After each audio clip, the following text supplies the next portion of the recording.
So listen, if any of you guys are thinking about doing your own podcast, man, I highly recommend you use Anchor. Anchor.fm. It's free. You know what I mean? It's got all the tools and stuff you need to make your stuff sound spiffy. You know what I mean? It's seamless, it's user friendly. You can record it from your phone, you record it from your computer. You know what I'm saying? If you wanted to be on Spotify or Apple Podcast or anything like that, it'll do it for you. You know, you can make some money, you know what I mean, doing a sponsorship ad and just like something like this. And it's also free. So if you're interested in it, man, you can download the free Anchor app or you can go to anchor.fm. Good luck.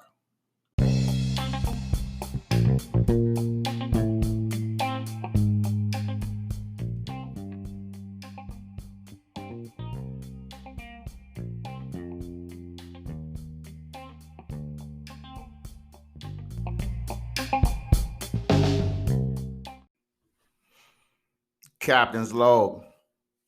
What's up, y'all? On to the next, man. Episode 7, Bikelife. Oh, God. Man. I can't express to y'all how much I love motorcycles. Like, it's like my life. Motorcycle life, bike life, track life, drag track life, all them lives. Motorcycle lives matter. All that shit. So let me just give y'all the timeline of how it all began for me. So back in I don't know, maybe 2008, 9, me and a couple of my partners had bought a townhouse. Barry and Glenn. Shout out to Barry and Glenn. So man, Barry always be buying shit, man. Impulse buyer. I love him. So he went and bought this little dirt bike. It's like a little 125cc, 100cc, something like that. It was a trail bike. And he's like, man, you want to take it out? So I didn't know nothing about no dirt bikes at that time. You know what I mean? I was just a car dude at that point. So showed me how to hit the gears and everything. And, I used to ride it around this neighborhood called McNew.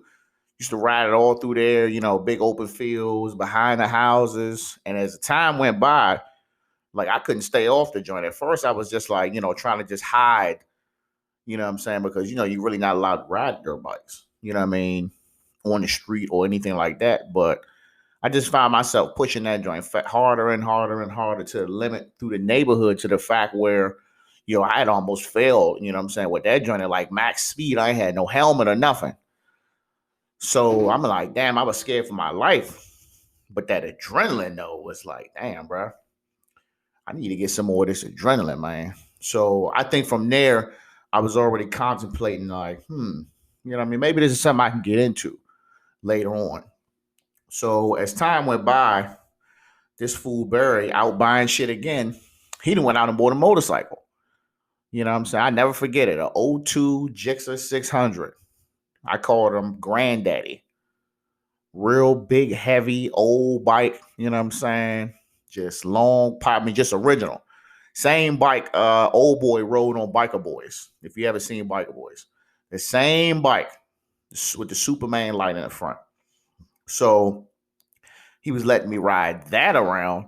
And, that was a whole different monster because now we talking, you know what I'm saying, a bike that's capable of doing, 140, 50 mile an hour, depending on if the wind going with you. And at that point, I'm like, all right, well, I think it's safe to say that I'm hooked. So let me go ahead and go get my license. So, I go to Old Glory, Harley Davidson right there in Laurel. You know what I mean? Shout out to them. They gave an excellent class, on the, do's and don'ts of motorcycles, how you can be safe, gear, all that stuff. So, I mean, I think they could tell that I was already riding and I was just there to get the license. Because they try to say some BS like people who have never ridden a motorcycle before tend to do better than guys who just here to get a license. They to tell y'all that's a fucking lie. I passed that class with flying colors. So as soon as I passed the class, I bought the bike from Barry. You know what I'm saying? I was like, hey, I need to get that up off you. So he made, he sold it to me for a good price and I bought it. So I didn't tell my girlfriend, wife now, girlfriend at the time. I didn't tell her I bought it because I know she was gonna be like, you know what I'm saying, that shit's not important. But I was about myself back then. I was a real selfish person. So I bought the fucking bike and it was all downhill from there. So one of my first rides was out with my sister Daphne. Shout out to Sissy Pooh. And she was already riding way before me. So I was watching her as well. You know what I'm saying? She was definitely one of the contributing factors of me getting a motorcycle as well. So thanks, sis. But she had a little crew that she rode with. You know what I'm saying? I'm not sure if there was a club or just some folks riding together. I think there was a club though. Shout out to I forgot the club name. Y'all know who y'all are. I love y'all. And she met up with me and we rode all the way to the Waldorf. And so we riding, you know what I'm saying? Like literally, I'm just out here. I'm pushing, you know what I'm saying? I'm kind of staying where I need to be, but I want to get on it at the same time. I'm on the highway. Like I wasn't nervous that it was 18 wheelers or none of that shit next to me, police. I mean, I'm like, I had a license, you know what I'm saying? I was cool. I wasn't tripping off none of that. So I remember distinctly, man, we were coming up to this turn and I was like, man, let me see what my lean game hitting on. And I fucked around and come up on the turn, but my goofy ass pulls the clutch in to try to go on the turn. Now, for those who don't know, when you pull in the clutch, you pretty much free up the bike. You don't have no engine brake, and that joint is just rolling. So once I get in the turn, I let go of the clutch. Man, the whole back tire and skipped. I almost flipped off the bike right there in front of everybody. You know what I mean? So pull up in the parking lot, everybody looking at me like I'm crazy. First of all, they're looking at me crazy because they saw I almost killed myself. And second of all, they're looking at me because I'm out here in ultra squid mode. So what a squid is like someone who don't wear no gear. Like all I had on, I didn't have no gloves, you know what I'm saying? I didn't have no boots, I didn't have no jacket, I didn't have no protective pants. All I had on was a white tee, a fresh pair of Levi's boot cut joints, and some I want to say some New Balance and a helmet. So I mean, when you come on the bike scene, man, when you dress like that, people can tell that you don't know no better because everybody else at minimum had a jacket and some protective gloves on. You know what I'm saying? So I'm getting introduced. My sister introduced me to everybody, like what's going on. You know what I'm saying? So chill for a little bit. You know what I mean? Vibing, and next thing you know, it was getting ready to rain. So my sister didn't have to go as far as I did. So she was just like, all right, we'll ride to my exit and you on your own. So I'm like, all right, cool. So literally as soon as, she breaks off, it starts pouring down raining. I'm talking severe thunderstorm, weather. I mean, just winds, all that. And my goofy ass riding up 495 north. And it's kind of like traffic. I'm talking about, I'm soaked. I'm riding through puddles of water. I don't have no gear on. The bike is sliding. And I'm out this joint heart beating like, man, I didn't think I was going to go like this, you know what I'm saying? So I made it home, you know what I mean? But like literally it took me probably about a half hour to calm down. And I just asked myself like, is this shit really for me? You know what I mean? So one of my next rides was I was out with my man Gus. Shout out to Gus. Gus had a slick little 750 blue joint, you know what I'm saying, chromed out. And he was kind of into the Willie thing, you know what I'm saying? And me, I had already known in my heart that I was never going to be the guy to be out there wheeling the bikes. You know what I'm saying? It's just not my thing. So at the time, that's who he was hanging with. He was hanging with the Willie folk. We call them Willie boys. You know what I'm saying? We didn't know their names. I mean, if it sounds disrespectful, my bad. But we was hanging with the Willie dudes. You know what I mean? So pretty much how that goes is, if you a guy you Willie and you pretty good at it, it'll be 20, 30 of us, and it'll be 5 or 6 people willing. And we would just be riding in the lane, the 2 lanes that you're in, so no car would try and like run into you or run you off the road. So essentially we pretty much holding up regular traffic so you can stunt, you know what I'm saying? So for me, I knew it was boring, but I also know that I didn't know anybody. So I'm like, well, I'm gonna just, this is what I'm going to do, you know what I'm saying, until I get some time in the game, and then I'll meet more people. So we literally rode the whole day doing this. I'm talking, I probably left the house about 12, linked up with them folks maybe 1 o'clock. it was damn near after midnight. We still out here riding. So now it had trickled down to maybe about 7 or 8 of us. And we was out PG. I think we was out Glenarden somewhere, and or Village Green. And we was like, all right, we're gonna ride to the city. So we're like, okay, cool. So we coming down MLK over there by Bellhaven and all that, and we got the one dude in front. I mean, he had a clean willie. So he's willing. So he willing probably maybe 60, 70 miles an hour. And the light had turned red, man, and this car had pulled out and he smacked the car, dog. He T-boned the car probably at 50 plus miles an hour on one wheel, and he flew probably like, I don't know, like 30, 40 yards, smacked the ground. I'm like, what the fuck, dog? So we pull up and stop, you know what I'm saying? I get off the bike, I run right up to him. I'm looking, you know what I'm saying? He just got his eyes like wide open, but you could just tell he ain't really saying he in pain, but his eyes is open. So I'm like, you know what I'm saying? Like, what the fuck do I do? I'm holding his hand. I'm trying to grip his hand. Whole time his hand is like broke, so I'm just kind of making it worse. So, me and Gus, we chilling, man, and we just trying to figure out what's going on. We waiting for waiting for the paramedics to come, man. And what killed me about this whole thing, man, was that his old mans, his main mans and them, they couldn't even stay, dog, because these niggas' bikes ain't had no tags and shit on it. So I'm just like, y'all about to leave your man out here though, you know what I'm saying? So they rode, you know what I mean? So we stayed. And like I said, I just met this dude. I know this dude from a can of paint, man. And we stayed with him. We went up to the hospital, you know what I'm saying? Made sure he was straight. We checked in on him,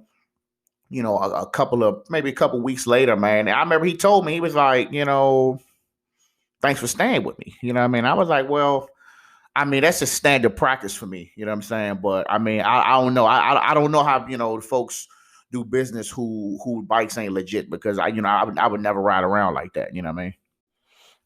So me and Gus, we riding home, you know what I'm saying, from the hospital once we make sure old boy is good to go, because we kept our bikes in the same storage unit at the time. And once we put the bikes up, man, it was just like, it was really no conversation. I think we both was in shock. I know I was, man. And then, what I'm saying, I'm riding home and I'm just like, dog, like, is this shit for me, bro? Like, you know what I'm saying? I mean, I'm like, this is my second incident, and I think this was only maybe like, a week or two, you know what I'm saying? A week before me get caught in the rain. So then one of my third memorable rides, in my beginning times, I'm out with the Willie dudes again. You know what I'm saying? This is a different group, or maybe it's the same group. Somehow they all link together. And we was out Mo County, man. We was all linking up. You know what I'm saying? And they was like, all right, we're gonna ride to Baltimore to Drew Hill Park. So that's a little popping spot in Baltimore where a lot of the Baltimore cats, or the PG or the DC folks or Pennsylvania, they come down, popping willies, doing their thing. That whole little strip be live, hip hop, chicken, and all that. So roll down the joint. And I want to say it was probably maybe about 20 of us, 15, 20 of us, Willian, you know what I'm saying? With they Willian, we cruising. So we see the state troopers. You know what I mean? I guess maybe he was waiting on us, you know what I'm saying? So all he really did was just kind of get in the street and just kind of try to like move us, move us away from the traffic. I don't think he was really trying to stop nobody. But I'm like, you know what I'm saying? I was getting a bit nervous because I was like, yeah, I can't be getting pulled over for nobody else, you know what I'm saying? So, what I mean? After that, eventually, once people was done willing, everybody skedaddled, you know what I mean? So we got to smacking on the bikes. We went down to Baltimore. We chilled down the joint. You know what I'm saying? At this time, this is when I was kind of start having my little anxiety issues. So I wasn't really feeling the fact that it was like literally like hundreds of people, like in the street, on the side of the road, you know what I'm saying? While these dudes was willing, you know what I mean? And I happened to see a cat that I knew, man, that was in a club, and he had took me around up the street to meet his folks, you know what I'm saying? So I was rapping with them, you know what I mean, just introducing. They was like, well, who you come up here with? I said, I came up here with X, Y, and Z. They was kind of frowning their faces. I guess they already knew these dudes' resume, you know what I'm saying? Like I said, I was green to the situation. Crazy thing is, later on, I ended up being in this same club. We'll get to that. So I was like, all right, man, I got to slide back because I came down here with them. I get back to Drew Park, and Baltimore police have shut the joint down. I mean, they got roadblocks, moving roadblocks, pushing everybody out. So I just kind of squeezed through the joint, catch up with them bammers. So now it's kind of like starting to get dark. I think this was earlier in the year. This is probably like a March, April thing. And man, that same state trooper was waiting on us. You know what I'm saying? And you could just tell he wasn't about the bullshit this time. So he's swerving lane to lane, damn near trying to run bikes off the street. So I figured, I was like, okay, maybe if I just stay back, he won't think that I'm with them. You know what I mean? So I stayed back maybe a couple of cars. And man, this nigga slammed on the brakes, man, and pulled next to me and was just on me, like trying to push me to the side of the road. Like, I don't want to say run me off the road, but it was pretty close. So I'm in my head, I'm like, I can't go to jail, bro. So I just dropped about 2 gears, man, and just smacked on my shit, man. And I was going probably the fastest I had ever gone on my old ass bike, cutting cars, like no regard for my life at this point, just anything, because I'm not going to jail, you know what I'm saying? And I mean, I was getting it so hard that I had caught up to the whole group of guys I was with, and I had passed them, you know what I'm saying? And you know what I'm saying? I figured, well, let me go just an extra exit from my house just in case. You know what I mean? So I went probably to Bellsville and then got off, cut back through the Laurel, man, parking in the storage unit and just sat in the storage unit, you know what I'm saying? Just shaking my head, looking at the bike. And I'm just like, bruh, like, is this shit for me, bruh? Like, I mean, I was like, if I got to keep asking myself this shit every time I get on the bike, maybe I shouldn't be doing it, bruh. You know what I mean? So, after asking myself that a couple of times, man, is this shit really for me, man? Low key, I like that shit though, man. I love the adrenaline, dog. So outside of the close calls and the police activity and shit, I still loved it, man. So what I would do was I just wouldn't ride for like a week or two. And I'll be right back on it. But now at this point, I mean, I was like, all right, let me just kind of stop fooling with that crowd because they're not really doing what I'm doing anyway. I mean, deep down, I just wanted to speed. You know what I'm saying? I wanted to blow through the cars.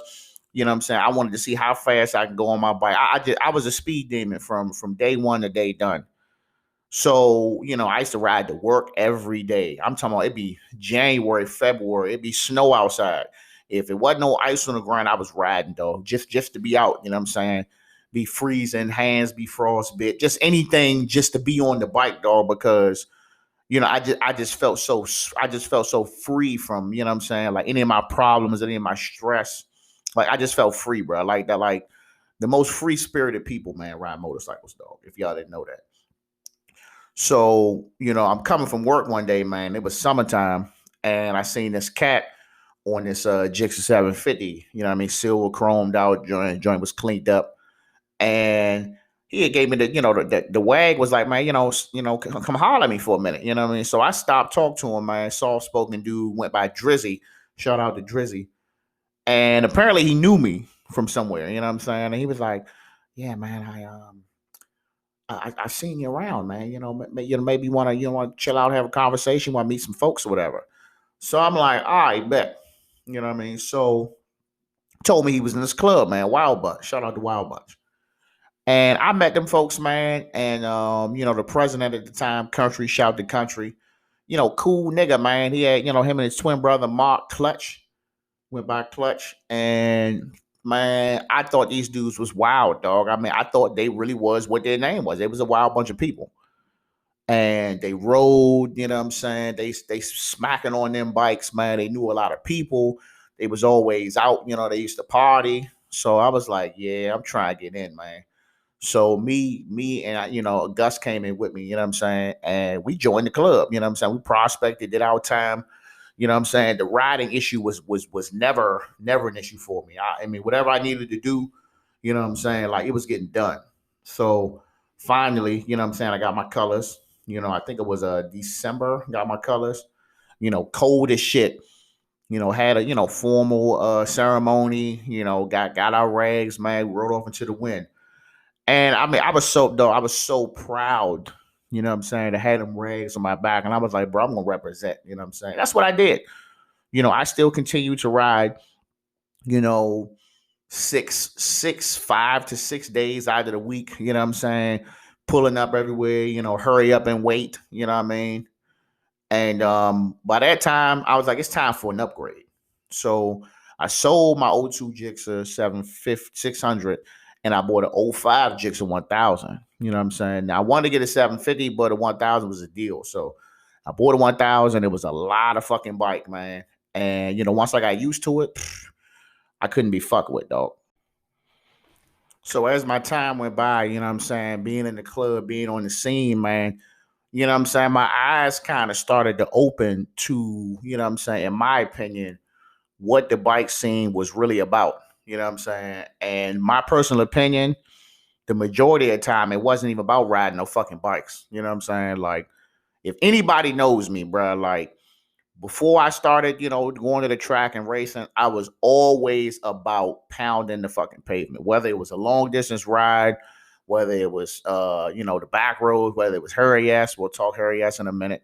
You know what I'm saying? Like, I hated just, putting on all this gear because, at this time I'm wearing like full leathers, man. So I'm putting on all this gear, just to go to bike night or, just to ride to a party, you know what I'm saying? Or shit like that. Like, I wanted to go out. I wanted to smack on my shit, you know what I'm saying?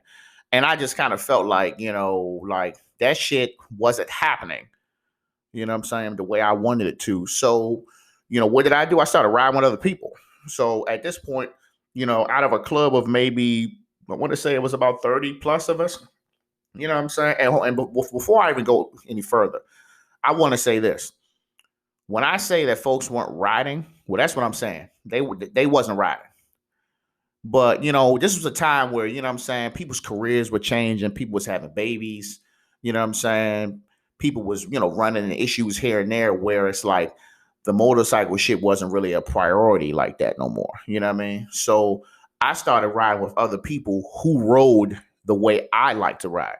So I rode with the niggas who like to drag knee, you know what I'm saying, who would like to do the midnight blast from DC to Baltimore, or from a blast from the National Harbor to Arundel Mills. Like, that's just who I wanted to be around, because I didn't come out to chill. Like, I didn't come out to just be on the scene, bike looking pretty. I came out, I want to pull up my shit looking dirty, and you look at my red tire, you see it shredded because I'm out here cooking shit.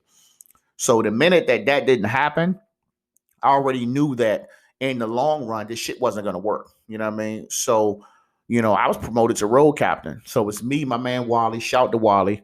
You know what I'm saying? We was the most ridingest niggas in the club. We was the most aggressive ride niggas in the club. I'll say that. You know what I'm saying? So we was always out. We was always smacking. You know what I'm saying? We'd pull up the Hurry S. You know what I'm saying? We'll have some gun runners. We'll have some late riders. Shout to GR. Shout to late riders.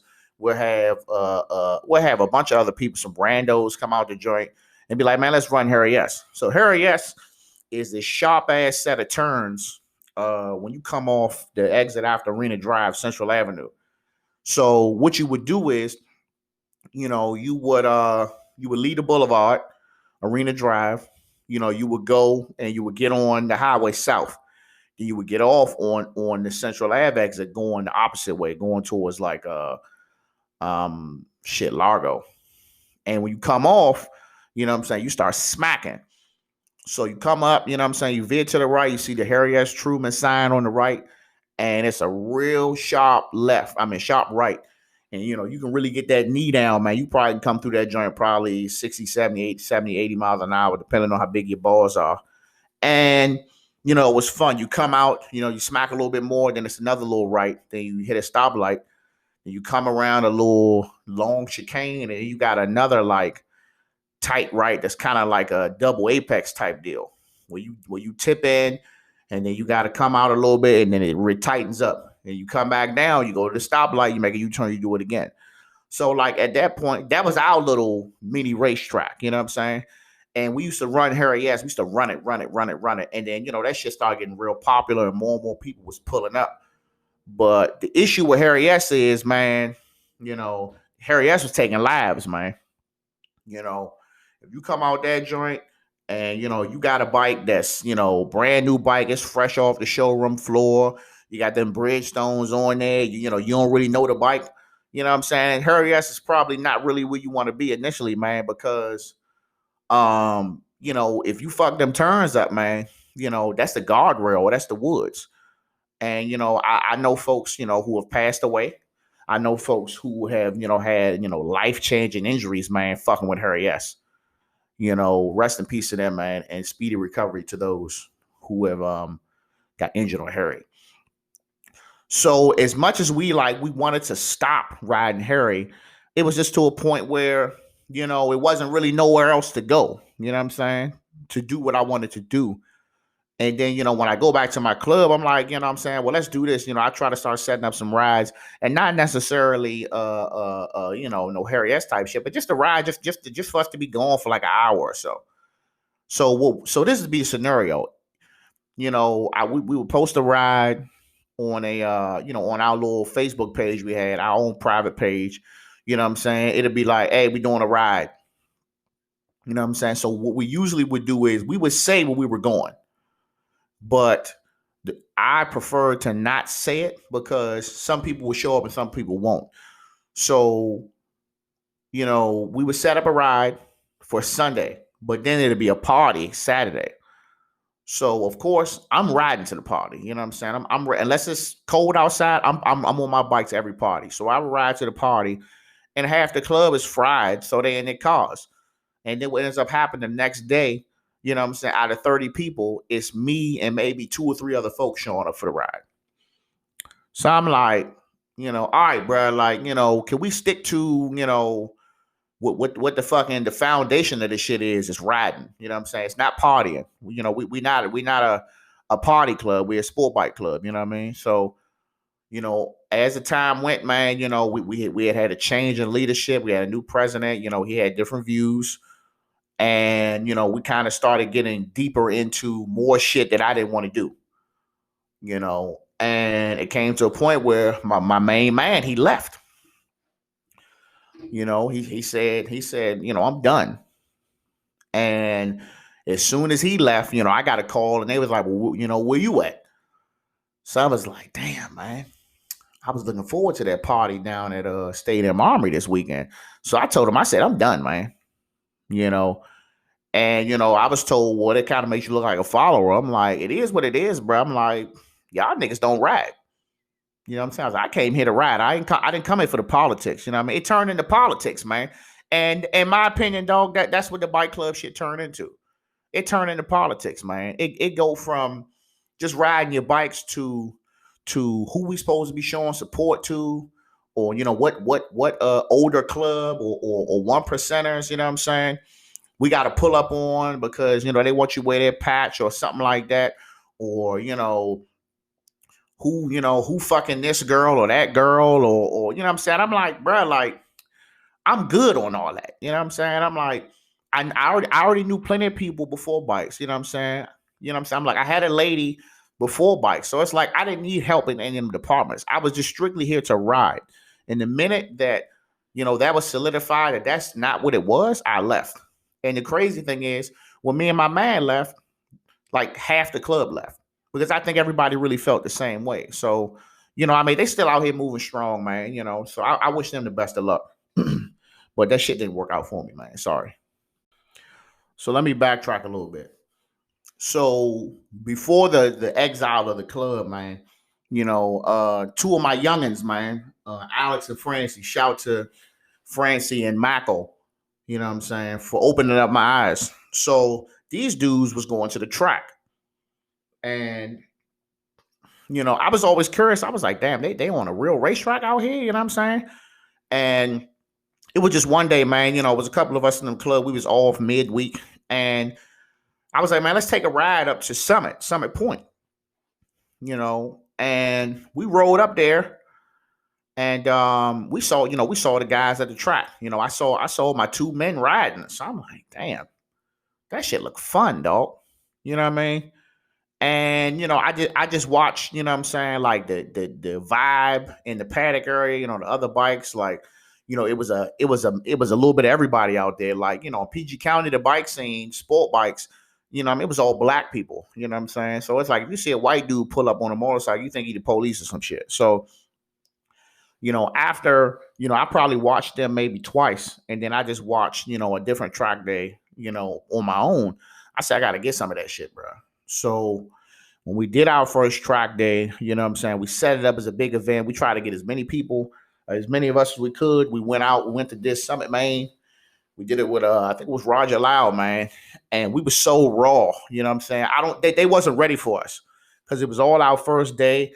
And we were all talented. We wasn't track talented. We had the speed and the power aspect down, but we didn't have that finesse together. So it was so bad that people were packing up and leaving. Like the regular track day goers, they were packing their shit. They like, these motherfuckers are dangerous and you ain't doing shit about it. So we gone. So he was about to kick us off the track. But I think he let us stay because he saw how many people we attracted. You know what I'm saying? He's just like, well, shit. If I could just get them to chill, they'll bring more people to the track. We can get some money. So safe to say, outside of that, me starting to go to the track, and I already knew the club thing was going to be obsolete regardless if we rode a lot or not. I just preferred the track, even more. And I definitely prefer the Moors because the issue that we were making, which was causing more crashes and more deaths, we were taking shit that we were learning at the track to the street. So, a couple of years before that, we'd go to Harry S. And Harry S. would be like, that should be like scary. You come up in that thing too fast. You know what I'm saying? But after 4, 5, 6, 2 seasons of track days, Harry S. was nothing. Harry S. was just a walk in the park. So we were able to come through that joint way faster. You know what I'm saying? Way more calm and collect, way more closer to each other. You know what I'm saying? Trusting that if somebody is on the inside of you, not even worrying about if they slide out, they're gonna take you and the other dude that's down below. We wasn't worried about none of that shit. At this point, Harry S. was fucking nothing. You know what I'm saying? Like at that point, it was nothing on the street that could fulfill that thirst of being at the track. So that's what we ended up doing, man. I ended up just saying, you know what, fuck it. I'm done with the street and I'm track life forever. So at this point in time, man, I'm balls deep in the track, man. You know what I'm saying?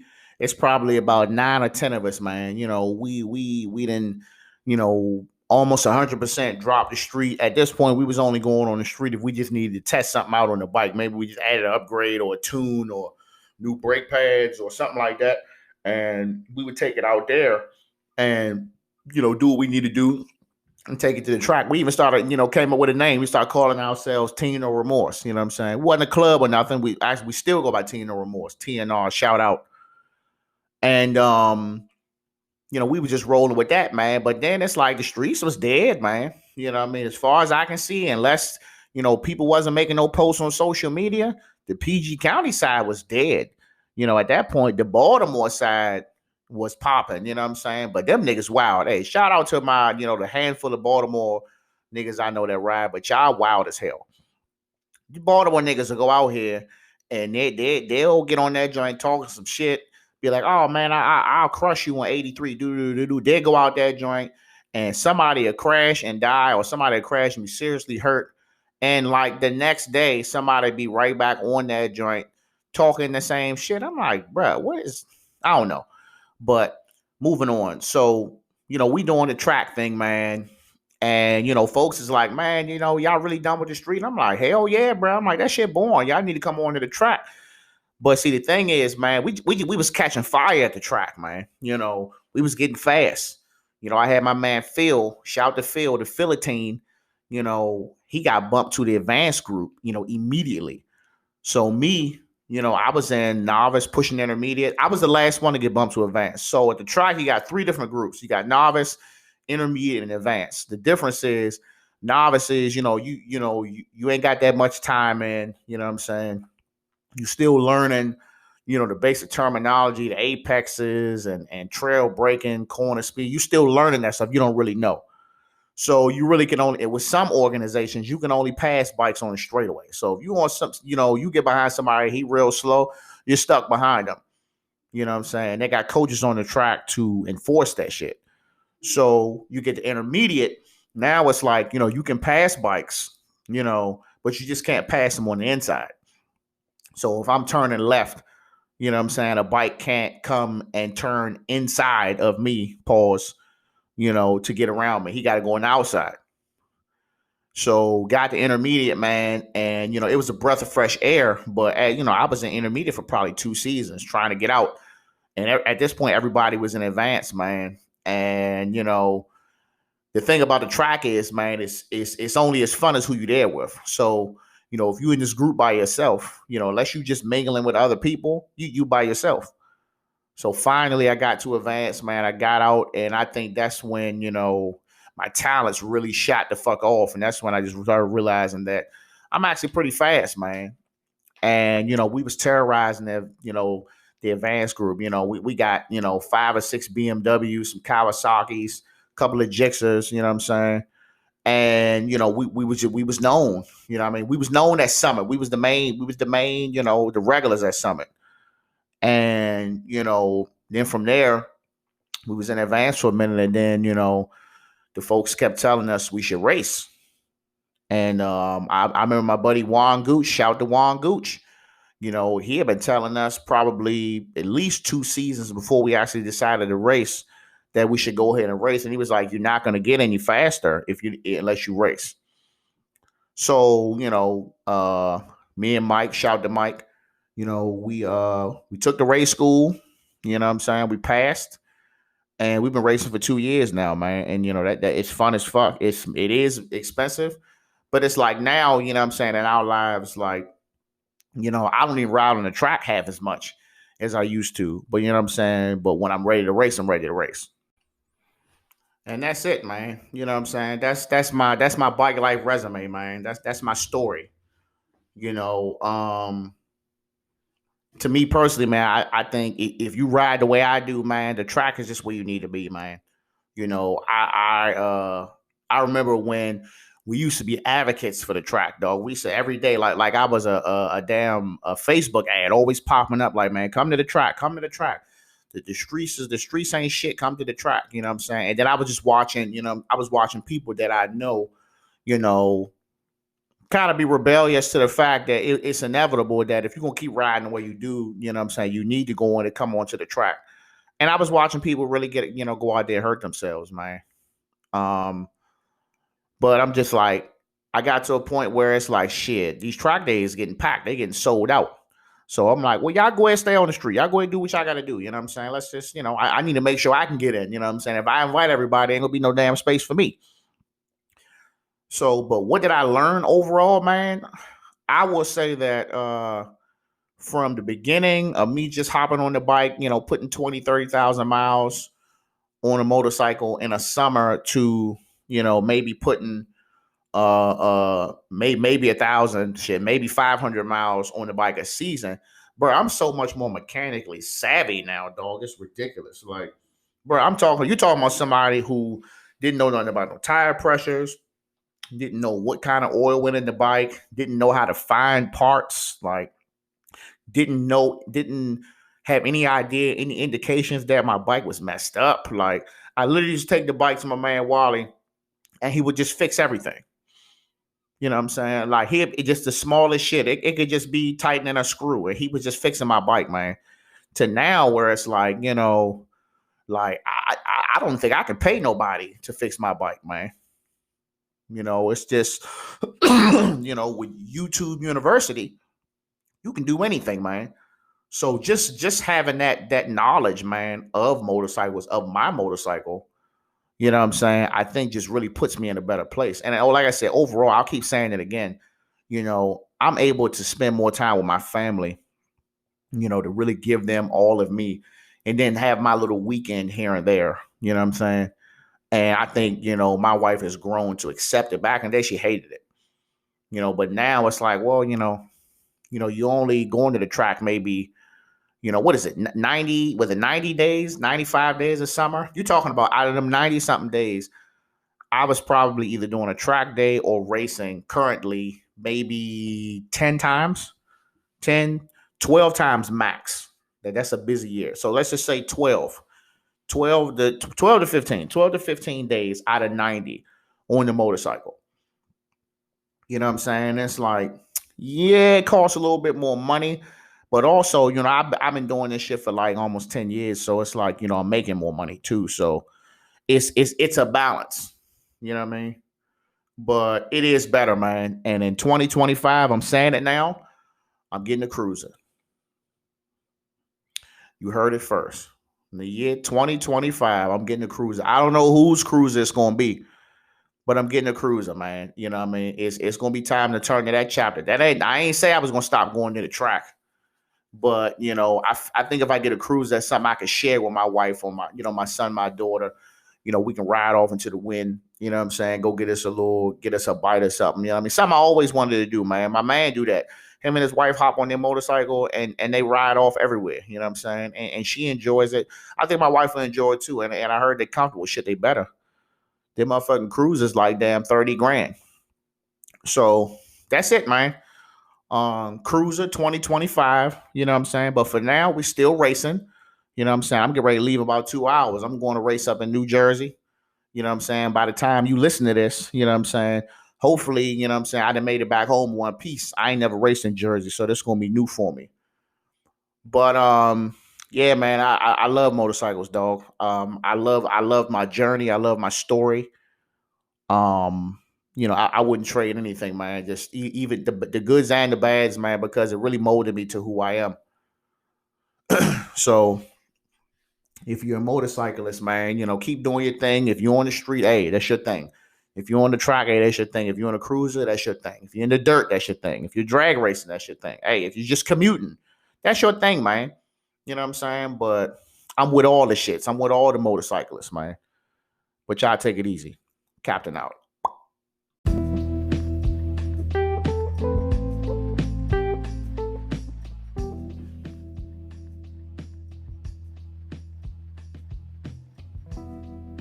All right, y'all. You just listened to episode 7 of Captain's Log Podcast, Bike Life. If you like what you hear, man, subscribe, share it. You know what I'm saying? Do all that good stuff. Make sure you follow me, Facebook, Robert Marbury. On Facebook, I got my Captain's Log little page I just set up. You know what I mean? Check that out. Hit the like button. I'm on IG, Boogie _ TNR _ 301. And also Captains _ log. All right, y'all. Take it easy.